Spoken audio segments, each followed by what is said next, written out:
Luz 3, verse 5. I will do everything you say, Ruth replied. So she went down to the threshing floor that night and followed the instruction of her mother in law. After Boaz had finished his meal and was in good spirit, he lay down beside the heap of grain and went to sleep. Then Ruth came quietly, uncovered his feet, and lay down.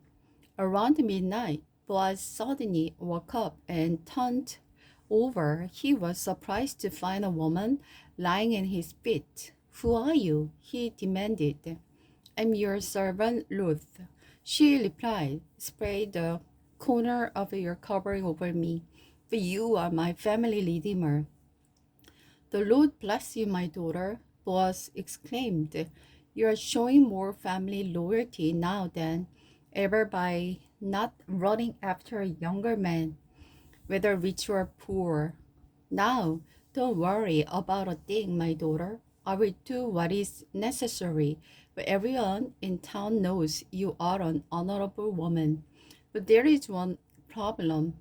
While it is true that I am one of your family redeemer, there is another man who is more closely related to you than I am. Stay here tonight, and in the morning I will talk to him. If he is willing to redeem you, then let him marry you. But if he is not willing, then as surely as the road lives, I will marry you. Now, write down here until morning. Ruth laid at Boaz's feet until the morning. But she got up, and before it was light enough for people to recognize each other, for Boaz said, no one must know that a woman was here at the threshing floor. Boaz also said to her, bring your crock and then spread it out. He measured out 6 scoops of berry into the crock and helped her put it on her back. Then Boaz returned to the town. When Ruth went back to her mother-in-law, Naomi asked, what happened, my daughter? Ruth told Naomi everything Boaz has done for her.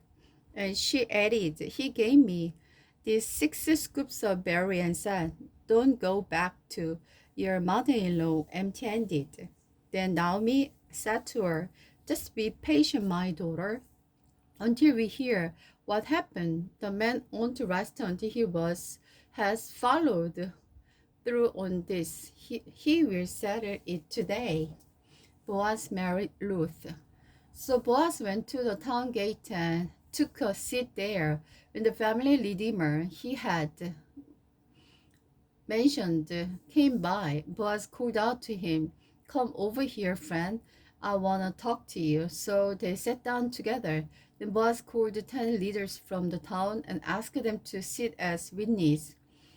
And the Boaz said to the family redeemer, you know Naomi, who came back from Moab. She is selling the land that belonged to our relatives Elimelech. I felt that I should speak to you about it so that you can redeem it if you wish. If you want the land, then buy it here in the presence of this witness. But if you don't want, let me know right now, because I'm next in line to redeem it after you. The man replied, all right, I will redeem it. Then Boaz told him, of course, your purchase of the land from Naomi also require that you marry Ruth, the Moabite widow. That way she can have children who will carry on her husband's name and keep the land in the family. Then I can't redeem it. The family redeemer replied, because this might endanger my own estate. You redeem the land. I can't do it. In those days, it was the custom instead in Israel, for anyone transferred a right of purchase to remove his sandal and hand it to the other party. This publicly validated the translation, so the other family redeemers drew off his sandal as he said to Boaz, "You buy the land." Then Boaz said to the reader and the crowd standing around, "You are witness that today I have bought from Naomi all the property of the Elimelech, Kilon, and Malon, and with the land I have acquired Ruth, the Moabite widow of the Malon, to be my wife. This way she can have a son to carry on the family name of her dead husband and to inherit the family property here in his hometown. You are all witness today." Then the readers and the old people standing there replied, "We are witness. May the Lord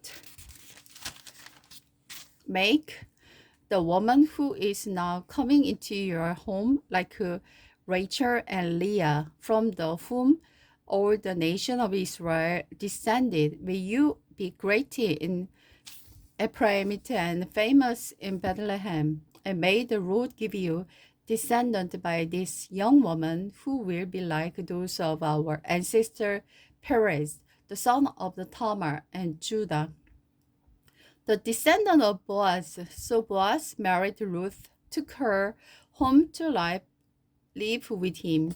When he slept with her, the Lord enabled her to become pregnant, and she gave birth to a son. And the woman of the town said to Naomi, "Praise the Lord, who has given you a family redeemer today. May he be famous in Israel.